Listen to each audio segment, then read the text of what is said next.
Just trying to work out who's potentially missing that was going to be joining in terms of members. Participants. I think everyone who's confirmed their attendance is here. And I think we're Court, aren't we, Ben? Yeah, we're definitely Court. Yeah. Great. Okay. Yeah, Jackie Gedman, who's the lead chief exec, she might be joining us later on. She's got some urgent issues to catch up on. So I said no problem. Just join when you can, if you can. But I'll come on to apologies later on. Firstly, welcome everybody to another Inclusive Growth and Public Policy panel. The meeting's divided up into two sections. First is the public meeting, and the agenda's in front of you, and the second is the private session, where we'll be joined by Junior, who is going to go give us an awareness course around unconscious biasness. So I look forward to that. We've shortened that a little bit, although the content and the quality will not be undermined. We've just shortened that. The few members have got to leave early, so we'll try and finish at 4:30. I think Mark Roberts might join us, who's the deputy chair of the LEP, so he may join, he may not do it. If he does, he's more than welcome. Again, we're meeting in challenging times, and not least just meeting like this. I find it very, how can I put it, quite stressful actually, working remotely, because human beings are meant to talk over internet connections. We are social animals, and there comes a point when it just gets goes over the top, and it does affect people's well-being, I think. But I'm sure we will see the light at the tunnel, especially on the back of the recent announcements that there is a vaccine. But I keep on saying to my constituents and my members that it will take a long time for that vaccine to roll out. Normal times, winter pressures, when you have the flu vaccine, you've got 10 million vaccines that you're dishing out. It takes a good few months. This time around, we're going to be dishing out 90 million vaccines, so you can see what sort of logistical nightmare is going to be. Economic forecasts every day gets more and more challenging, and the situation gets worse. We know that it's going to be the worst economic contraction in the UK for at least the last 300 years. But we just hope that we actually come out stronger and something, the future is better, hopefully. Also, prior to the pandemic, the poverty ratio, 1 in 5 were living in poverty. That situation hasn't changed, and I think the mass inequalities that we knew all about, certainly on this panel, have just been magnified and focused. So from that point of view, we've just gone through we've just been doing the spending review, not the comprehensive spending review. I think the weak decisions were taken, so, and I'm sure people know what decision I'm talking about. And without being too political, the weak decision was to bring the foreign aid budget down from 0.07 to 0. Something else. But that was a weak decision, because it's very easy to make a decision against people who have got no influence or no power. So it wasn't a difficult decision from my point of view. And again, this is not a political issue. It's just that, on a cross-party basis, I think there's been a lot of disappointment from all parties. This week, hopefully, we'll see a deal being done in the European Union. And again, I've been talking to my own members in detail about this. And I said, look, the debate has been done now. And the Brexit argument is now over and done with. And we need to make it work. It doesn't matter which party you come from or what your beliefs are, you've got to make it work. And from my point of view, I think there's 3 key priorities. Firstly, it's about regions and the interconnectivity, and how we actually, start to sell made in UK, made in Great Britain, in terms of how we actually market that. The other is in terms of sectors. We know Leeds, along with London, is a major financial institution, financial centre, and we need to make sure that we actually market that more forcefully. And also the university sectors and the technological sectors. We've got to find a new niche in terms of how we market that. And the third is that India, China, America, they are big economies. They've got populations. China's got population over 1 billion. Same with India, and America's got a population around 250 million.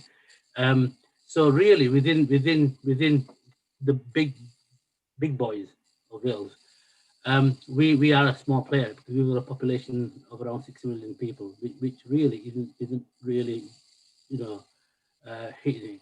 And we have new emerging economies within Africa, namely Nigeria, who are actually, getting that together. And I feel that if a few countries club together, their total mass of population will outflank us.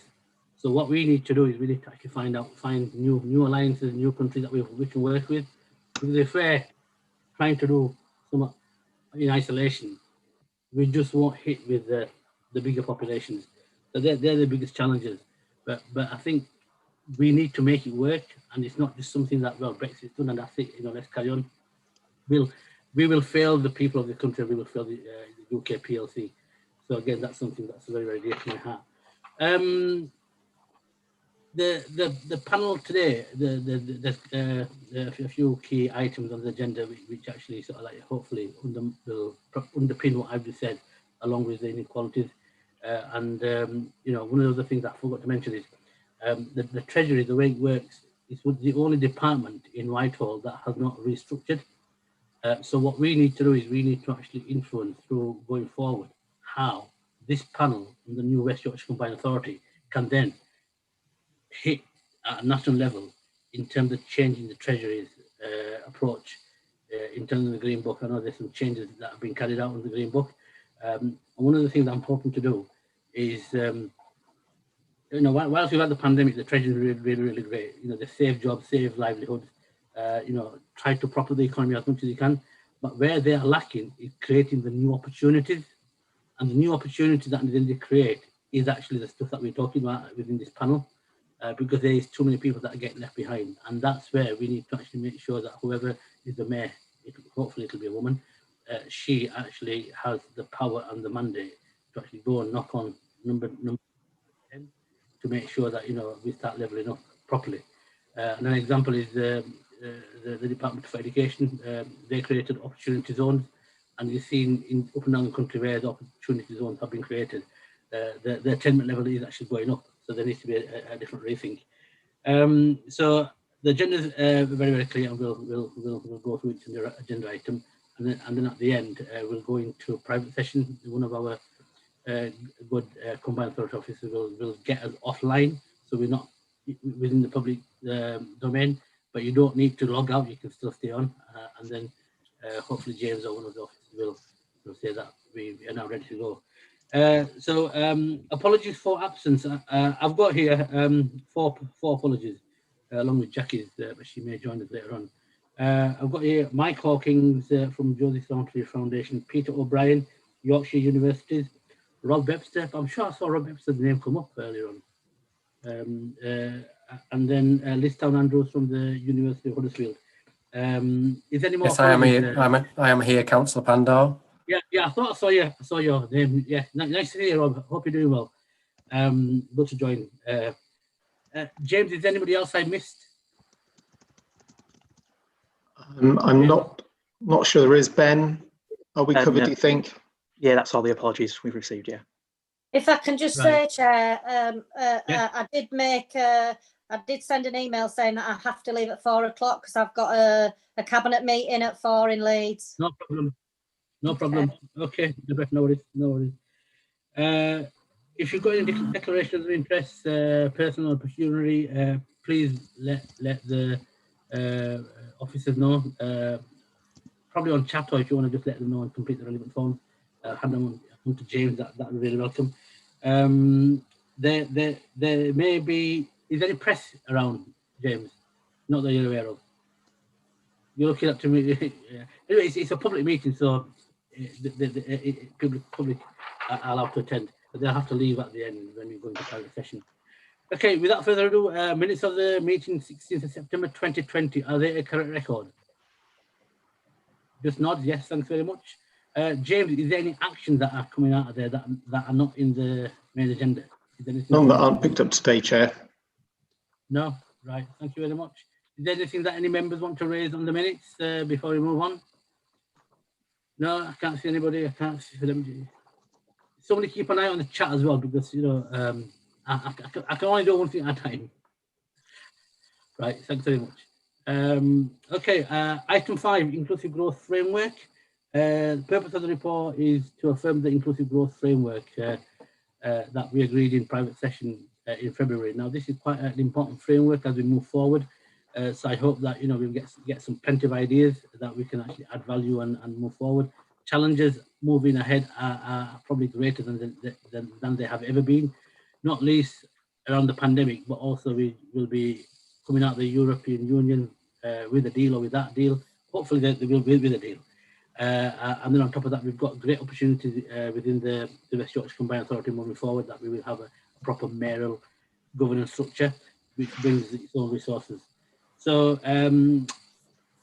James, can I ask you to just present this report, and then we'll take questions. Put it on the chat if you've got any questions, or just raise your hands, and I'll try and hopefully bring you in. James, over to you. Thank you. Great, thanks, Chair. So members may recall back in February that a draft framework was discussed and agreed in a private session at the old fire station in Gipton, and that it had been developed through widespread engagement and supported by a dedicated policy group. However, due to the unfolding pandemic and the resulting economic contraction, proposals to seek LET board approval for the framework were in effect put on hold. And so over the summer, the framework was reviewed, and this refreshed thinking fed into the preparation of our West Yorkshire Economic Recovery Plan. The review revealed both widening inequalities, but also recognition that even our most disadvantaged communities have great assets and opportunities that can be built upon, and that, quite crucially really, the third sector is key to unlocking their full economic potential. So the panel's therefore asked to endorse this revised framework, which is shown in Appendix 1 of the report, but subject to considering a few questions which are posed at 2.11. These include around whether the panel feels that the goals and ambitions on securing an inclusive economic recovery are broadly the right ones and bold enough. Do we, for example, need to attempt to better define the prize of inclusion, such as in economic growth terms? Secondly, are the working indicators, which are shown in Appendix 2, quite a few of them, but are they felt to be broadly heading in the right direction? And finally, are there any immediate views on the possible pipeline of projects and programmes? These are shown in Appendix 3, and really any initial thoughts on potential early wins are certainly encouraged and welcome today. Right, thanks, James. So I'll open up to questions and comments. So put your hand up or just put it on chat, or any questions or comments? Kate, over to you. Thank you, Chair. Well, first of all, I would just like to welcome the hard work that's been put into producing this refreshed framework, and absolutely salute the work of the team at pulling that together during such a difficult and challenging time. And it's great that from someone who's living and breathing the sector, to recognise how much work has gone into this. So I just wanted that to be noted first of all. As ever, as I think I've become a bit of a broken record, both on the LET board meetings and on the economic recovery, I'm always keen for us to be more ambitious in terms of our targets.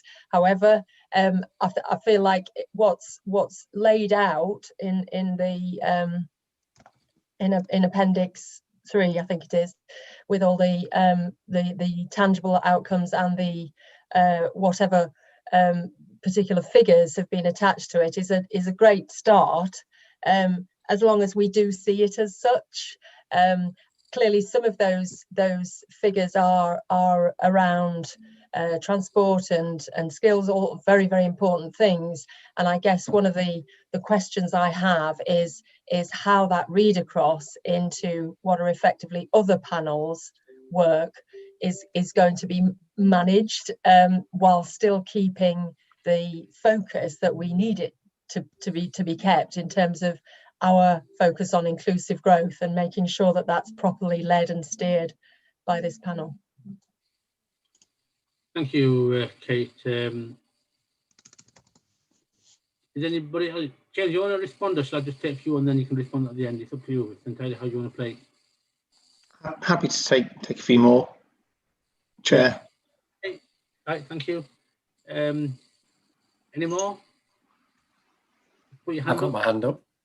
Yes, sorry, Rob. Is there a mechanical hand somewhere, electronic hand? I can't find it, but just Yeah. wave at me like this. That's probably No, best. I've got my mechanical Yeah, hand Rob. up. I don't know if you can see it or No, not. sorry.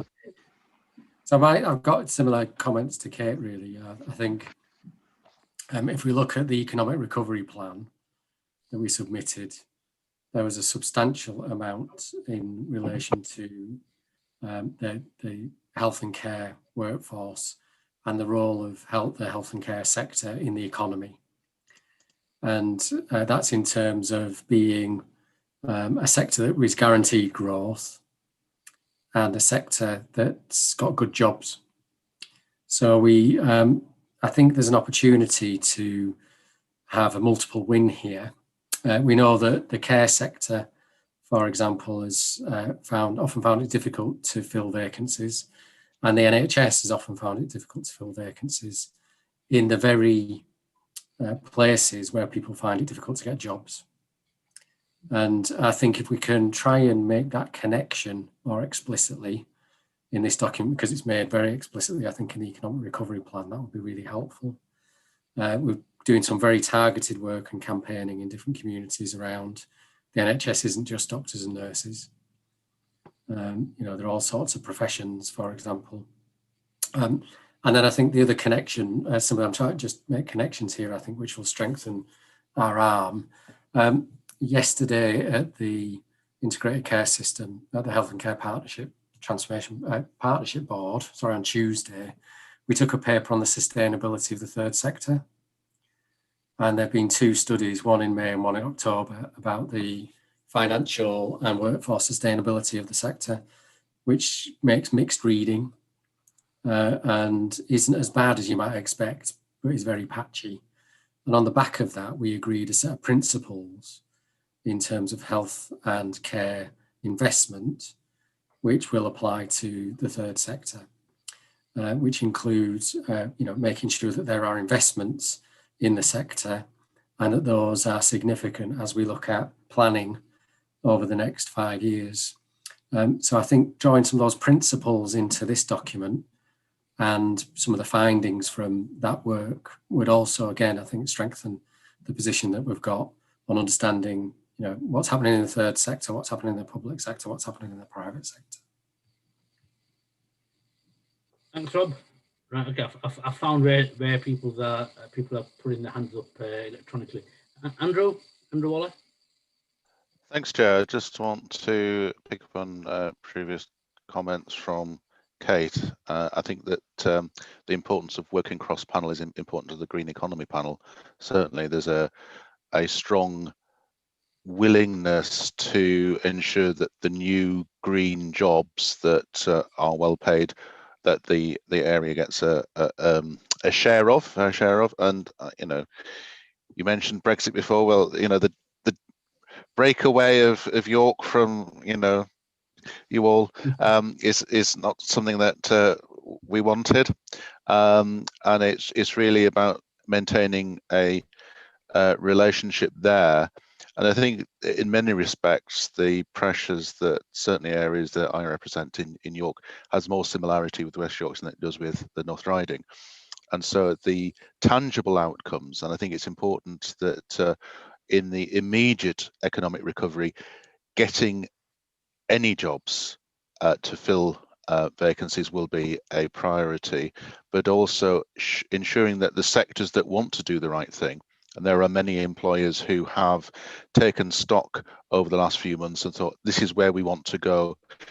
This is how we want to invest in our staff. This is how we want to ensure that going forward, we are a more progressive employer, that there's a means of drawing that good work out as examples that we would hold other businesses to and say it is possible because these other people are doing it and that we've measured it and it's fitting with the strategy, but also it's tangible.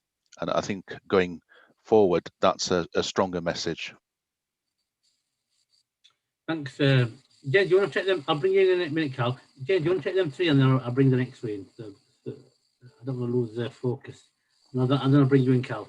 Thanks, Joe. Really just acknowledging what Councillor Waller's saying, and also in terms of Rob's point about making the linkage with the health sector. We're aware that there's a not a parallel universe, but there is a separate, if you like, at the moment, focus around the healthcare sector and the third sector within that, or as part of that. And we are having conversations, including with Joe, around how we get really careful alignment and add value to our respective approaches. So we are very much around the inclusive economic recovery agenda, but within that, you're right, Rob, there's very much a very large and dynamic healthcare sector with plenty of opportunity within that. And I think recognising what Kate's saying too, that it's a job begun, but it's definitely not done in terms of what we're trying to do here. I think the proposal around the pipeline is to get something clearly in view for discussion to see if we've got the right sort of ingredients really for a dedicated inclusive growth programme. But I think the wider objective really is to use the framework to challenge and if you like, cajole the other agendas to adopt a more inclusive approach and drive equality and inclusion through more mainstream type activities. Hi Alex, it's Kirsty. Yeah, right. Yes. We can hear you, Alex. You want to mute yourself, Alex. You're sharing your conversation with everybody. Anyway, Cal. Thank you. Yeah, thanks, Chair. I'm hoping I'm not repeating or echoing whatever others have said, but I'd like to say a bit more emphatically if I can. So, and I think really what I'd like us to do is just acknowledge and send that strong message from our panel that even though we have a very solid start with this inclusive growth framework and a significant contribution from the third sector within that, that in and of itself does not mean that, the other LEP strands, particularly the one on economic development and business growth, mustn't as well be as pragmatic as we are being in our headline indicators. So it really means, just to spell that out, just because we are looking at supporting those marginalized, disadvantaged, traditional groups that are excluded from economic growth and other social forms of growth, just because we're going to do that in the third sector and the inclusive growth strategy framework, doesn't mean that in itself sorts the question out for all those other sectors. So I'm hoping it doesn't sound repetitive, but it's a strong message about being as consistently pragmatic and bespoke in those other LEP strands. So that's a message. I don't know how we're going to make that, transcend, James. Okay, yeah. Kate, you got your hand up again? I have, Chair, and I'm sorry if I'm hogging the speaking time, so I'll be really brief. I think just to sort of concentrate minds, just looking at the summary in terms of the financial ask, what I'm not clear about, and maybe this is my inadequate reading skills, is whether or not the sum totals that are being gathered together there. It's on page 79 of the pack of documents. As far as I can tell, the vast majority of both capital and revenue inputs there are actually going into infrastructure that is not really shoring up the third sector in the way that Rob described and Carl's just elaborated on. And maybe I've read it wrong. As I say, it could well be my reading skills, but I'm just wanting us to be crystal clear that this is a new strand, a new ask, and a new set of investments that are going in. Andrew, you got your hand up again, or is that an old hand? Councillor Andrew Waller? Is that a legacy hand? James, can I bring you in? And it looks like we lost Andrew. Oh. Councillor Cooper, Deborah, and then I'll bring you in, James. Sorry. Yeah, thanks. And really appreciate all the work that's been done on this framework. I've got to say, I'm really impressed by it. I just wonder whether we're making enough about the climate emergency within the framework, and whether we ought to maybe have that as one of the cross-cutting themes in the framework itself as well. Other than that, I'm in agreement with all the report, I've got to say, and the framework itself. But I just think that we need to make a bit more about the climate emergency, and also when you think of it in terms of inclusive growth, the skills agenda is going to change hugely over the next few years. I kind of liken it to when the motor car came out, and before that people were using horses, horse and cart. Well, it doesn't take you, there is 1 year, I can't remember the year actually, in the 1900s, when the high streets and the main roads were full of horse and carts, and within a year they were full of, it was cars, they're not a horse and cart. And I think we'll miss a trick if we don't think about how we're going to fill the need for the new skills in terms of the green recovery, and retrofitting of housing and energy and all of those things. So I'm sorry if I'm upsetting the apple cart. I don't mean to do that in any way, Chair, at all. I just think, can we have that as one of the cross-cutting themes, and maybe that we can then use this framework to look into some of those things for inclusive growth as well. Thanks, Deborah. No, that's really useful. Andrew, are you back? Have you got your hand up? Is that an old hand? It's an old hand.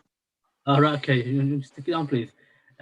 James, do you want to just respond to them issues that's been raised? I think the thanks, Chair. Just really conscious about time, so I probably won't do them justice. But just to say, in terms of Kate's point, there now is really the time to discuss, and it's partly moves into the next item, to be honest, around how we address that support issue around the third sector and the balance within an overall programme. So it's a really relevant question, and I think that's something that we need to be grappling with over the next couple of months, making sure that there's the right levels of support going into that sector. I think in terms of Councillor Cooper's comments, they're really welcome, so thank you for those. I think what we've got here is something that can, unfortunately, because of the way the report's written, be seen in splendid isolation. But there's a hook in the report that refers to it being part of the wider strategic economic framework. So if you just zoom back a little bit and look at the thinking that's developing at the regional level around green economic recovery and net zero, and indeed refreshing the skills strategy, all of those things should be getting sharply into view and interconnect with each other. We just didn't really want to major on those connections within this report, but they are there when you look at the framework as part of the wider SEF, I suppose. Yeah, no, thanks for that, and thanks to all the contributions and questions and comments. They're all welcome, and the way I see this is, it's up to this panel to make it work and to feed into everything else in terms of how we move forward, because all the challenges you posed can be overcome, and as long as we keep that momentum going, hopefully we'll get there. So thank you very much. Shall we move on to the next item? Support for the third sector. To consider the progress made, role and potential support for the region's third sector around inclusive growth. So James, can I ask you again to introduce this item, please? Thank you, Chair. Right, okay, so again, sort of conscious of time, but at the last meeting, the panel requested the creation of a task and finish group, and the idea was that it would progress the thinking around how we ensure that the third sector is central to an inclusive economic recovery. Sounding a bit like a broken record, but the panel's private and third sector members, Carl, Kate and Sam, gamely came forward to join the group, and Councillor Scullion kindly offered to support as a sounding board. So that was a really strong proposition going forward and really helpful. So the group convened a meeting with advocates of the third sector, including from the voluntary community, social enterprise, sports and faith sectors, and its initial conclusions as a group are shown in 2.4 to 2.10. I won't go over them in detail, but in essence, the main findings were that there's a working but largely anecdotal understanding about the third sector. I know there are, good bits of research at local and some bits at a regional level, but the picture isn't considered very robust. For example, the size of the regional third sector can only be determined really by inferring from either local data grossing up maybe a Leeds assessment or estimate of its size up to the West Yorkshire level, or downwards in terms of national estimates. And there's some national estimates which suggest that perhaps the sector is maybe 10% of the entire UK economy, which is very substantial. Therefore, it's proposed that the group continues to do a bit more work on filling the gaps in our understanding, but of course, commissioning any work on a very proportionate basis. So it's not an expensive, elaborate bit of research, but very short and sharp. In terms of the challenges facing the sector, as Rob was referring to before, there are some financial and operational pressures, in fact, facing all sectors, not just the third sector. Local authorities are often being very flexible and brought to attention to work Bradford Council is doing at the moment in terms of how they're dealing with payments for third sector suppliers. And despite this, income's falling, and the sector recognises that it needs to pivot and rewrite its business plans. So, very agile, business-minded, but knows it's got to rethink its, I suppose, its paradigm. Finally, the paper points to potential ways to support the third sector in its proposed role, around the inclusive economic recovery, and they're shown in 2.10, and they've also been included in the pipeline from the earlier agenda item. So I suppose with permission from the chair, it would be good to hear from any specific observations from the task and finish members ahead of a wider consideration of the way forward. Right, thanks, James. I'm just conscious of time. We've got that the junior's coming at 3. Is that right, James? Yes, but I think we've got plenty of time to get through what we need to. Okay, you say so. Fair enough. Any questions, comments? Please raise your hand. Just wave at me, and I'll bring you in. Looks like you've done it. Oh, you've got Jane, Councillor Jane Scullion. Jane, over to you. Thank you, and thank you to Kate for chairing that task and finish group. Do you know, it was a really, really good group, and it's not something you always say about Zoom meetings, but it was genuinely interesting, and everybody was engaged. There was a real range of voluntary sector organisations and advocacy organisations involved, and things like sports organisations in the voluntary sector, and the role of that actually was really added a kind of different dimension and perspective to it. I think one of the things that this work actually is, to come back to what you said in the introduction, Councillor Pandor, one of the things that it does is it begins to form a background for the new mayor and a context in which the voluntary sector positions itself very early in terms of an ask of the mayor being an advocate for the voluntary sector financially and strengthening it in other ways, actually. So I think that the paper doesn't necessarily fully capture how strong that session was, actually. And I really do thank Kate and the other colleagues in terms of that particular bit of very dedicated attention to what is really a difficult issue going forward. Thank you.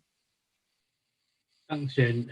I think any session or any meeting you have where you've got a lot of content, a lot of passion, a lot of excitement and motivation, it would need a genius to actually get that out into a paper. So I can imagine what you're saying, and when you're describing it, I think you did it justice, because I could feel the passion that was in that task and finish group, and obviously Kate's really committed along with everybody else.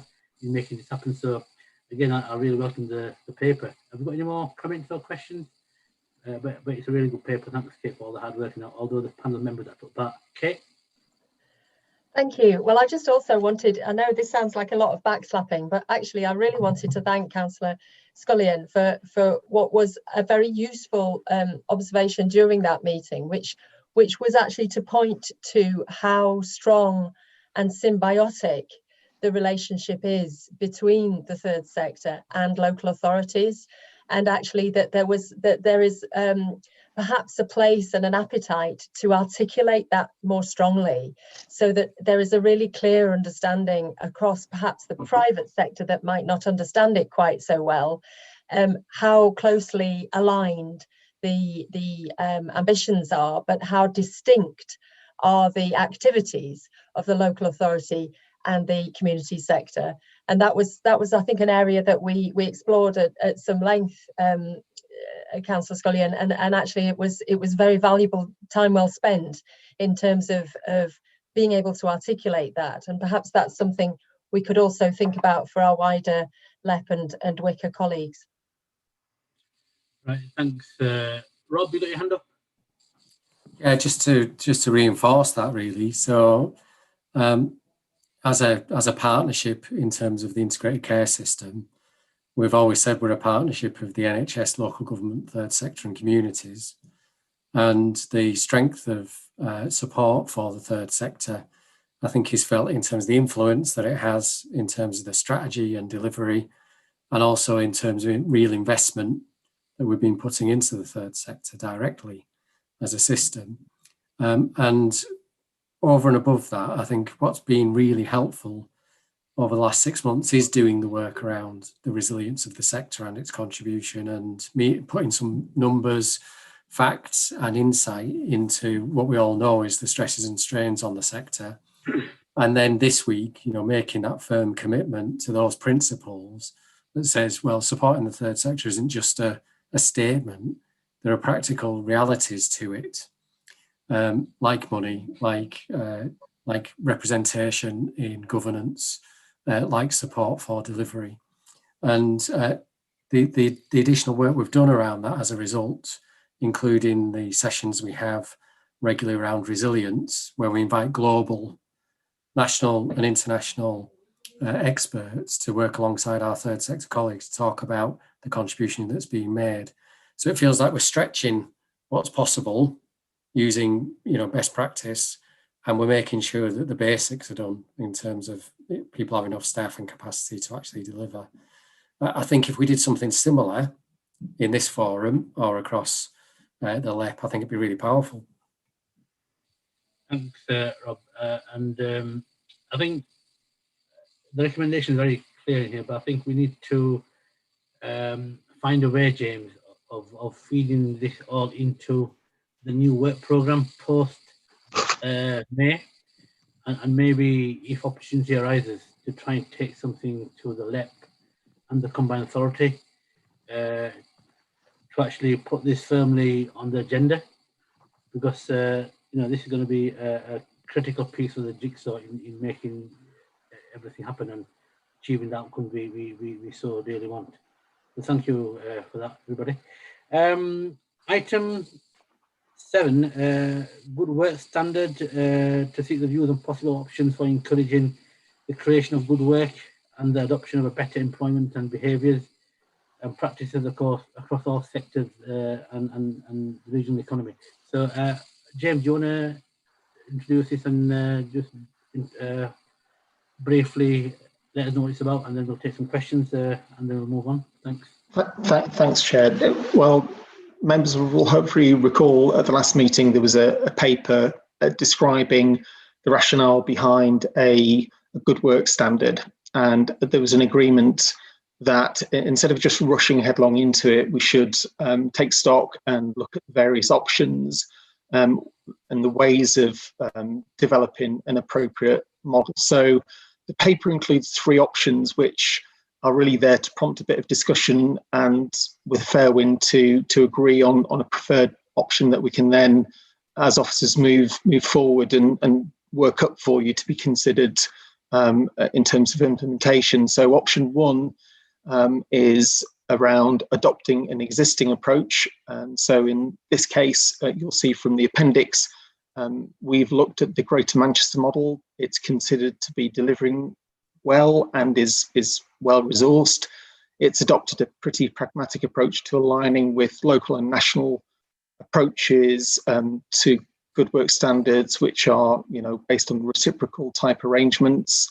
So, for example, there's a local standard in Salford, and they mutually, if you like, endorse each other's standards. And so, in summary, this option 1 would enable us to hit the ground running. Option 2 is really to adapt and develop that existing model so it better fits with the West Yorkshire context. There are some issues around that. So, for example, the GM model doesn't put equality and diversity up front as a core principle. It just weaves those very important issues throughout all of the criteria. And I suppose one question is, to what extent members of this panel feel that the GM standards sufficiently reflect the impact of the pandemic, because it was developed pre-COVID, and is the commitment, a bit of a detail this, to the real living wage an issue for us, because it's a red line for the GM standard. So if we adopted something similar, would it prevent sign-up of good businesses, and would it suppress potential employment creation? So finally, very quickly, option 3 is creating something from scratch. This is the more fundamental, if you like, blank sheet of paper approach. And we could look to combine a number of models, but what we're talking about in effect is taking much more time, as much as 18 months, to actually get something off the ground. So really it's open there for discussion this morning or this afternoon to see if there's a preferred way forward. Okay, questions and comments, welcome please. Jane, Councillor Scullion. Thank you, Chair. And like in some ways, the getting on with it, which is the option 1, in terms of recycling the existing Greater Manchester model. I think we can tweak it as we go along, I think, really. So just putting something on the table for discussion, I was certainly fancying option 1 in terms of working with what already is there on the ground and tweaking it as we go along, reviewing it each 6 months or each year. Thanks, Jane. Kate? Thank you, Chair.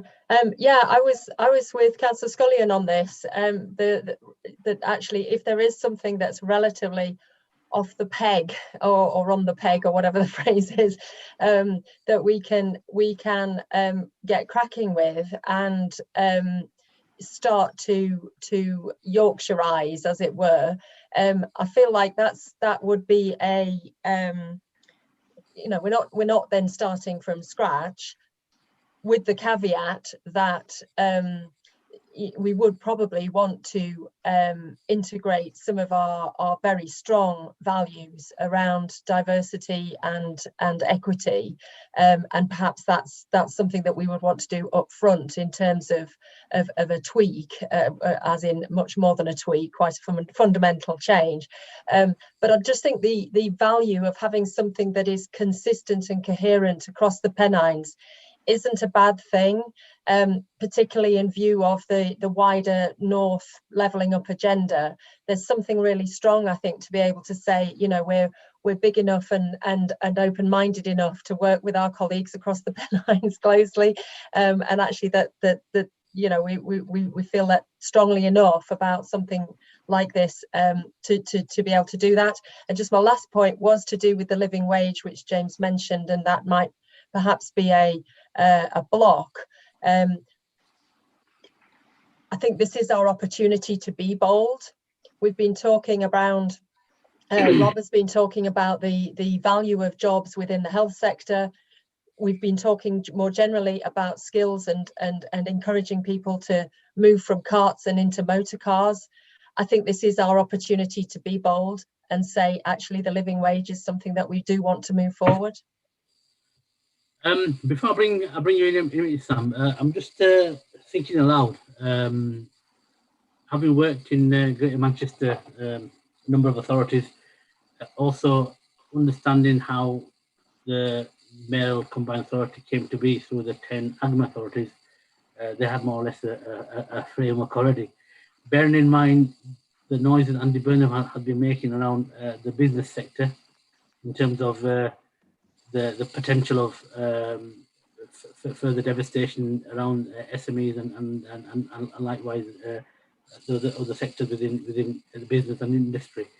I hear what you're saying, Councillor Scullion and Kate, and my heart completely agrees with you. But I've looked at the paper in quite detail, and I think what you both said, I agree with. But then you both went to say let's develop our own, which then goes on to option 3, which is a bespoke model.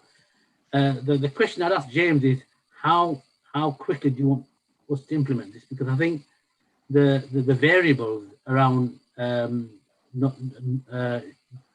acceptable business practices no longer are valid. You know, everything's out the window. It's the normal rules of business don't apply within the current pandemic. And what I don't want to do is I don't want to curtail any potential firm business coming forward for assistance, and they fall on the first hurdle, i.e. you don't meet the criteria. So I just want to put some safeguards in there, because we are going to go through a bigger turbulent next few months, even once the pandemic is over. There will be new players that will come in, but I would also look at existing players within the sector. And I don't know, just there's more questions. So I hear what you're saying, Kate. I hear what you're saying, James. But I just thought I'd throw that in, and maybe James might want to come back in at the end. I'll bring Carl in. Carl, you indicated you wanted to speak. Yeah, thanks, Chair. I also agree with Councillor Scullion and Kate to use option 1 as a good position to start from. But I would also just ask James, and regardless which option should we go with, but can we also benefit from any evaluation from Greater Manchester or elsewhere, James, and learning, particularly around, as Kate said, those principles about equality and equity? And even if it's anecdotal or, you know, if empirical would be fantastic, but let's learn some lessons early so that we really hit the ground running, I'd suggest. Sam? Sorry, Sam, I forgot you. You had your hand up earlier on. My apologies. That's okay. Thanks, Chair. Just to support the direction of travel that previous people have said, particularly around the importance for us in this area around equity and inclusion, really important. And I think what you said, Councillor Pandor, about taking this conversation out to some employers, probably a good idea. I know one of the things that GM are really struggling with is getting sign up to this. There's a real strong acknowledgement and knowledge of the good work standard in GM, but not as large a take up. And you know, the question is, I wonder why that is. And I think, as Jane said about the conversation that we had with a variety of voluntary sector partners the other week, which brought a richness of information. I wonder if we could do something, maybe not on the same scale, but certainly some conversations, so that we know that when we take this into the world, then we know that it's something that will fit our employers across this region, and that might answer some of the questions around the living wage questions as well. About how we can be ambitious and still make that possible for our employers. Thanks, Sam. James, can you make sense out of what we just said and get the way forward, please? Absolutely. I think probably what it's suggesting to me is that we should take some sector soundings and get a view about how deliverable a fully fledged Manchester model would be at this current time, picking up on your points, Chair, really. And we can take those views and I think if I, was to have a guess, we'd end up with a strongly adapted GM model potentially. But I think we should definitely keep an open mind about that. But we're certainly happy to do that engagement if you'd like us to do so. Yeah, I think that's a good way forward. So basically, we'll go towards the option 1 model, and I think we'll take all the questions that we. Deborah, you got your hand up, Councillor Cooper. Yeah, I think I'd support us doing a little bit of testing the water on this one in the sector. But I do have to say that support for people to have a real living wage for me is a bit of a red line, I'm afraid. I think that's what we need to be setting the standard, at least to be setting the standard for others to follow, I think. And especially coming from a local authority, level, I think that, and WYCA have been the joined up process of that. For the new mayor to come in, I think we really do need to set bold standards here. I accept the point about current circumstances and the economic recovery and so on. So I think it may need to be adapted in light of that, but I have to say that it's a bit of a red line for me, I'm afraid. Right, thanks. James, do you know if all local authorities pay the living wage within the combined authority? I would need to double check on that one, Chair. Because I think Deborah raised a really important issue, but I we just need to be careful, right? Yeah, if we're saying we need to know this, and the first question that will come to me would, well, does your council do the same thing? Absolutely. I'm aware that there can be issues, not just with local authority sign up to that condition, but also potentially within the NHS and other sectors. So it's not a small issue. Rob, you've got your hand up. Yeah, so it's a really useful conversation, and I think there's the lesson from GM I think we're hearing is that people need to own this.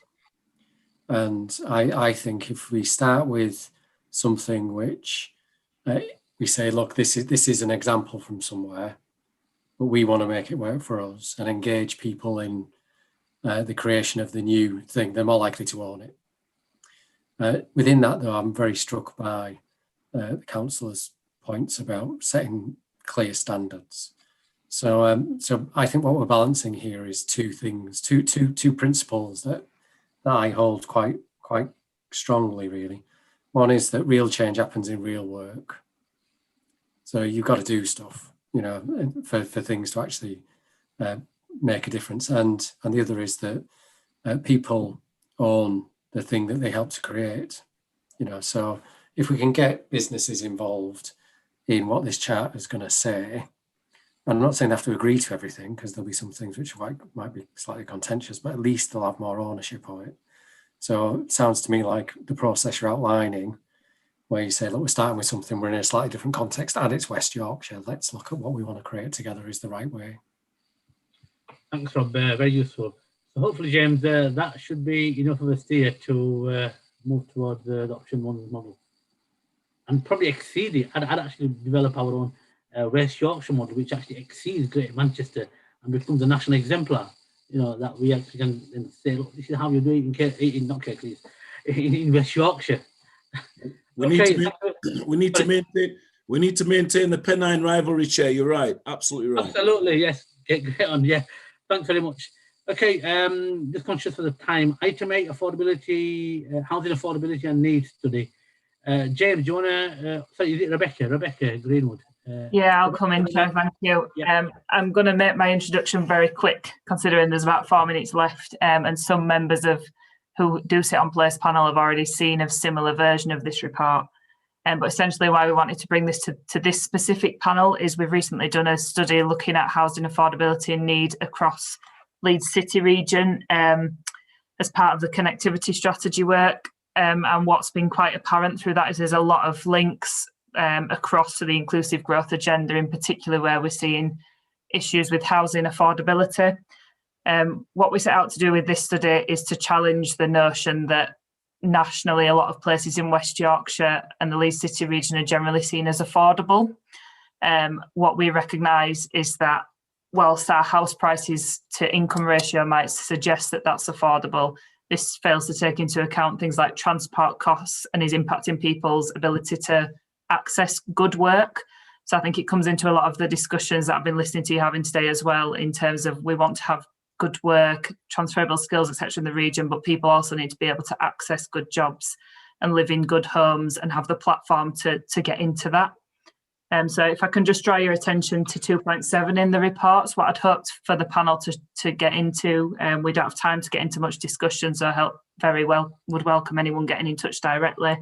It's just a few discussion areas around some of the issues that are raised in the reports around how jobs and housing has shifted to be more decentralised from our urban centres, if they're recognised in people's respective areas of work.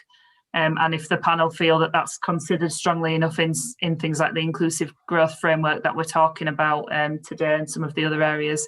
So I'll leave it there as a very quick introduction to a complex piece of work and pass back for any comments, Chair, if that's okay.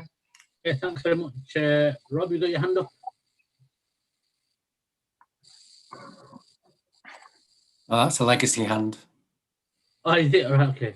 I was thinking that, well, Rob's on phone today. Always. Great to hear that.